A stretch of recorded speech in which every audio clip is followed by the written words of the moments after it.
سلامونه ملګرو، تاسو ته پته ده چې 15-14 ورځې موږ په مزاحمت لګیا یو. دا اوس راغلم، دلته مې د پی ټي سی ایل وای فای نه موبایل کنیکټ کړي. زما کورنۍ ته، زما ترونو ته، زما ورونو ته د پاکستاني ریاست ادارې یا مقصد فوجیان یا ایس آی ایم آی دا ډړکې ورکوي. زه له دوی نه دا خواست کوم چې ګورئ زموږ ورونه ترونه دغه د سیاست مزاحمت د دې شیانو نه خبر نه دي. که تاسې غواړئ چې مقصد ما بندي کوئ یا مې وژنئ، چې هر څه را باندې کوئ، توره مو تیره لاس مو آزاد. موږ څه د سیالکوټ خلک نه یو چې تاسو ته په پښو پرېوځو، بخښنه به درنه غواړو، او نه موږ ته چې دا د نورو ګوندونو د خلکو نظر وکړي. ګوره زه د ډمډیل کینټ کیلې فوجانو آی اس آی او ایم آی دا ټولو ته وایم چې زه چې هر کله درته په کار وم، دا سینه او دا لاسونه دا کډیو ته حاضر دي او دا سینه مرمیو ته حاضره ده. تاسې مهرباني وکړئ. زما کورنۍ د دې نه مخکې ډېره زیاته ځورېدلې ده.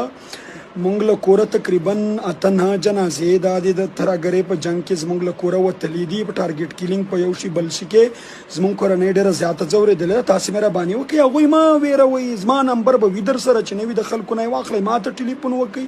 زه کله درته په کار یم، څه وخت درته په کار یم، کوم ځای ته په کار یم، چېرته مې بندي کوئ، زه تیار تابعدار یم. او بیا هم فقط مو په دې خبروم چې هغه د دې شي نه ډېر لرې دي، هغه کلیوال خلک دی، هغه خپل کاروبار کوي، مزدوري کوي، فامیلونه ساتي. تاسې هغه مه ځوروئ.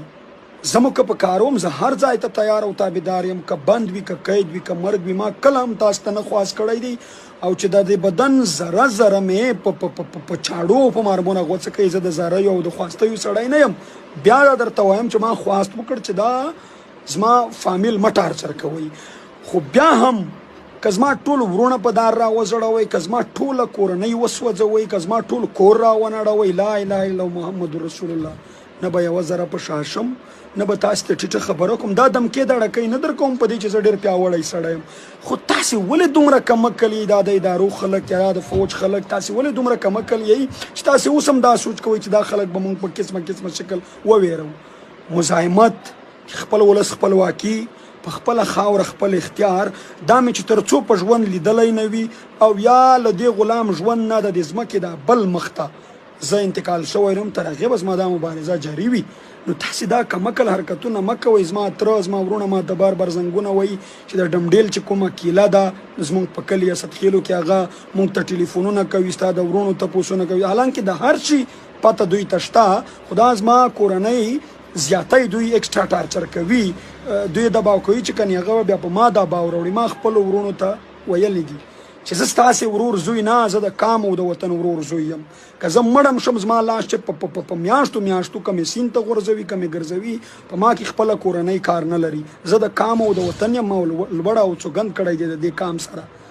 نو زما فقط دا خواسته چې دا کمکل حربې تاسې استعمال کړی یم، د مایې استعمالوئ. زما ترونه، زما ورونه مه ټارچر کوئ چې هر څه وي زما سره یې وکئ. او که بیا هم خپل وس کوئ، که زما ورونه زما مخ ته په دار را وځړوئ، ما له خپلې کیسې نشئ په شا کولی. ډېره مننه.